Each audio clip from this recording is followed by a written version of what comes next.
Bonjour, du coup je suis le docteur Ravo Rosine. Je travaille dans le service du professeur Agostini. Je suis gynécologue obstétricienne et je suis spécialisée dans la chirurgie oncologique à la conception.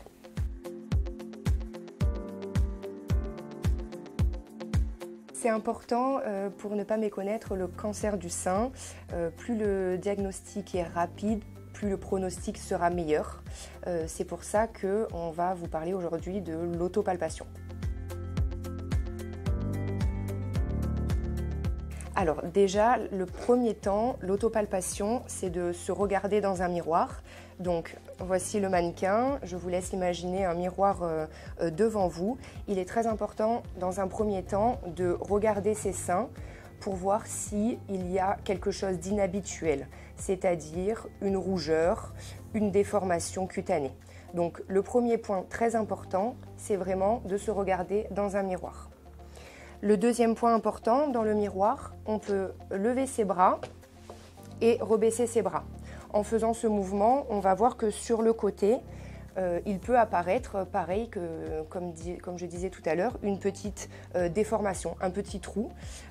Donc ça, c'est quelque chose aussi d'inhabituel qui peut nous inquiéter. Le troisième point, on arrive à cette fameuse autopalpation. Donc avec nos mains bien à plat, on va toucher le sein. Alors on dit cadran par cadran, le sein il est divisé en 4. En fait, on peut juste tourner autour de la plaque aréolo-mamelonnaire et vraiment, les mains bien à plat, on appuie sur la glande, on la fait rouler entre nos doigts.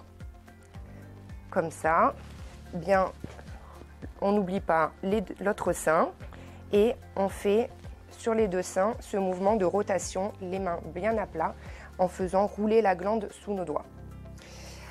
Le quatrième point à ne pas oublier, c'est d'aller chercher les ganglions qui sont dans le creux axillaire, sous les bras à ce niveau-là. Donc c'est un petit peu plus dur de se palper à ce niveau-là soi-même, mais il ne faut pas oublier, voilà, le cancer du sein, le drainage il se fait jusque dans les ganglions et donc il ne faut pas hésiter sous les bras à se faire des petits chatouilles pour essayer de voir s'il y a des petites boules.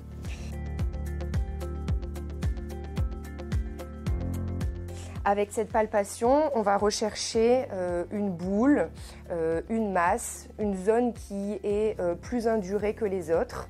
Voilà, c'est ça qui va être recherché lors de cette palpation.